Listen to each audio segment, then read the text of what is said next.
l'été.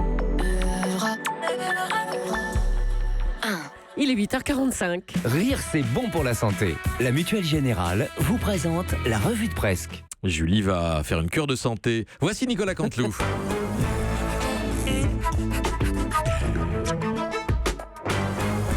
C'est presque de l'info, c'est la revue de Presque de Nicolas Canteloup. Et on commence avec la formule choc d'Emmanuel Macron lors du One Planet Summit hier. On est en train de perdre la bataille. Bonjour Monsieur le Président. Bonjour à toutes et à tous. Bonjour aux perdants et aux perdantes, aux losers et aux losettes. Car oui, je vous le dis solennellement, nous perdons la bataille. Et je peux vous dire que je m'y connais en loser. 5 ans durant, j'ai côtoyé François Hollande. J'ai écouté attentivement votre interview de Mohamed Younous et son souhait, Monsieur Cohen, d'une économie à 3-0. Hollande l'avait fait avant lui. 0 croissance, 0 idée nouvelle, 0 résultat. Bref, revenons à l'écologie. Nous devons faire des économies. C'est une urgence, des économies d'énergie pour ne pas mourir. Mais, Monsieur Cohen, réveillez-vous. Si vous n'éteignez pas la lumière en sortant de votre studio, en sortant d'une pièce, oui, Anne-Sylvestre mourra un jour. Non. À ce point-là. Oh là là. Alors ce matin, on a aussi évoqué Notre-Dame-des-Landes. Faut-il expulser la ZAD ? Que dites-vous aux zadistes, Monsieur le Président ? Moi, je le dis. Je dis les choses, Madame Burki. Je trouve que c'est un peu facile de manifester contre un aéroport quand on n'a jamais voyagé en classe affaires. C'est autre chose que les classes éco de Ryanair, n'est-ce pas, Monsieur de Tarlet ? Bon, ils apprécieront les zadistes. À bientôt, bonne journée. Bientôt. Une décision va être prise dans ce dossier Notre-Dame-des-Landes. Jean-Marc Ayrault, bonjour. Oui, bonjour. Alors, c'est vraiment une bonne idée ? Oui, car si l'avis est favorable, là, nous commencerons. Ah, les travaux ? Non, les blocages. Blocages de ceux qui ne verront toujours pas d'aéroport, ceux qui vont repousser le chantier de 6 mois. Et à partir de là, on commencera. Le chantier. Non, la deuxième phase des emmerdes avec Notre-Dame-des-Landes. Et je peux vous dire que nous avons... Quoi ? Pardon, on me dit dans l'oreiller qu'il est l'heure de ma sieste. Non, attendez, non. On vous dit, mais pas dans l'oreiller, on vous dit dans l'oreillette. Non, moi c'est mon oreiller qui me prévient. Oui, ne faites pas les surprises. Jeunes gens dans ce studio, c'est une innovation d'Anissem Bidouille, il me l'a envoyé de Venise. Il vous l'a envoyé de Venise où il était ce matin, oui c'est ça. Merci Jean-Marc Ayrault. Je vous en prie. Xavier Bertrand a donc quitté les Républicains de façon un peu théâtrale au journal de 20h l'autre soir. Xavier Bertrand, bonjour. Madame Julie. Oui, aujourd'hui, je vous le dis, je pars. Ce n'est pas une décision facile. Et ce n'est pas tout.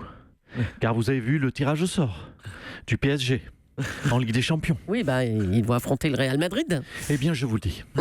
S'ils sont éliminés en 8e de finale et qu'il n'y a plus de club français à la télévision, je me désabonne de Canal+. Oui, je pars. Ce n'est pas une décision facile, vous savez, que de quitter un abonnement télé qu'on a depuis 30 ans. Mais en mon âme et conscience, je pars. À bientôt alors. Georges Tron est accusé d'agression sexuelle. Son avocat maître Dupond-Moretti affirme qu'il est innocent et juste passionné de réflexologie plantaire. Dominique Strauss-Kahn, bonjour. Bonjour. Alors, vous êtes notre consultant en réflexologie plantaire. On attend votre réaction, bien sûr. Oui, consultant en réflexologie plantaire. Je tiens à saluer, très franchement, le talent de maître Dupond-Moretti. Stratégiquement, c'est très bien joué d'affirmer que son client est un passionné des pieds. La partie, en effet, la plus éloignée des parties intimes. S'il avait dit, tout au contraire, mon client est un simple passionné de réflexologie mammaire ou de réflexologie fessière, il était démasqué instantanément et il partait en zonzon direct. Mais enfin, ça n'existe pas, la réflexologie fessière, ni mammaire d'ailleurs. Oui, c'est ce que je dis, grosse maline. Non, j'ai... Grosse maline, non mais oh. Une solution, je les appelle toutes comme ça. J'ai une solution toute simple pour faire avancer ce matin la justice. Oui. Et savoir si Georges Tron est oui ou non innocent. Je pense qu'il est urgent d'organiser une confrontation. Ah, avec les victimes ? Non, une confrontation avec Yannick Noah. Avec Yannick Noah. Si Georges Tron se rue sur les pieds du capitaine de l'équipe de France qui a 9 chances sur 10 d'être pieds nus. C'est qu'il est complètement malade. Ah, pas bête. Ouais. Merci, d'autant qu'il a des raisons de se réjouir dans l'actualité, comme les emmerdes de Jean-Jacques Furvoas. Ah, c'est une bonne nouvelle alors. Écoutez, pour une fois qu'un homme politique viole autre chose qu'une femme, c'est une bonne nouvelle. Bravo, mon Jean-Jacques. Merci Dominique Strauss-Kahn. Donald Trump veut renvoyer l'homme sur la Lune avant de s'attaquer à Mars. Xavier Bertrand, mais vous êtes toujours là? Vous souhaitez réagir encore? Je pars. Ce n'est pas une décision facile, croyez-moi. Quitter sa famille, peu de gens ont le courage de le faire. Oui, on sait, vous quittez les Républicains. Non, je quitte la Terre. Oula. Je pars sur la Lune. Ah, c'est vous? Oui, monsieur Cohen, ce n'est pas une décision facile que de quitter une planète sur laquelle on a vécu depuis 52 ans, mais en mon âme et conscience, je vous le dis, je pars. Eh bien, au revoir, monsieur Bertrand, ou adieu. Je pars. Laurent Wauquiez, de plus en plus seul à droite. Après Xavier Bertrand, on parle d'encore plus de départs possibles. Eh bien, je vous le dis, Madame Julie, Oui, monsieur c'est une Wauquiez. très bonne nouvelle, ces départs. Plus je serai détesté dans mon propre parti, plus cela voudra dire que ma stratégie marche à merveille. Ah bah, c'est une stratégie, alors. Et bien sûr, je suis un génie, j'ai fait l'ENA. Et prochaine étape de ma stratégie, c'est aller d'urgence chez Franck Provost Comment ça, Franck Provost, le coiffeur? pour me faire, oui, une décoloration blonde platine. La même que vous, Julie. Vous voulez être blond platine, mais pourquoi? Mais quelle est bête. Mais vous n'auriez pas pu faire l'ENA, vous, pour bah non. ressembler à Donald Trump. Oh là là. Je suis, et je le revendique, le Trump français. Un homme de droite dur qui n'aime pas les musulmans, qui est détesté même dans son propre parti. Et avec ça, je peux vous dire, c'est gagné pour moi en 2022. Et vous êtes sûr que c'est une bonne stratégie, ça? Écoutez, ouvrons les yeux. Quoi? Macron a tout piqué à Obama. Et il a gagné. Donc moi, je vais tout piquer à Trump. Et ce sera gagné. C'était ça la clé du succès en politique. Il fallait le comprendre. Comprendre que la France a toujours 10 ans de retard sur les États-Unis. Je le dis. Make the France great again. Allez, un mot de cinéma pour terminer. C'est la folie Star Wars. Star Wars 8, le dernier Jedi, déferle à nouveau sur la France. Bonjour Jean-Pierre Bacry. Ouais, est-ce qu'on est sûr Quoi? que c'est le dernier Jedi?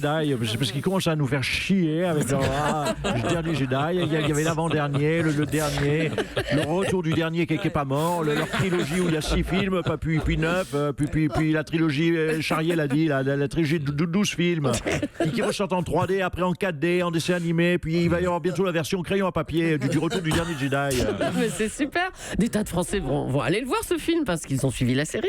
Et si vous n'avez pas suivi la série, prenez quand même par précaution une année sabbatique pour rattraper votre retard. Parce que si vous avez capté que dalle à ces conneries de guerre hein, oui, il y a des enfants qui écoutent. C'est mercredi, ça, entre nous. Si vous voulez voir un vrai bon film en une seule fois, allez voir Santa et compagnie d'Alain Chabat, c'est plus simple. oui. Ah bah oui, mais vous dites ça parce que vous jouez dedans, hein, dans Santa et compagnie. Petit rôle. Hein, mais c'est un tout petit rôle, hein, Jean-Pierre Ouais, Bacry.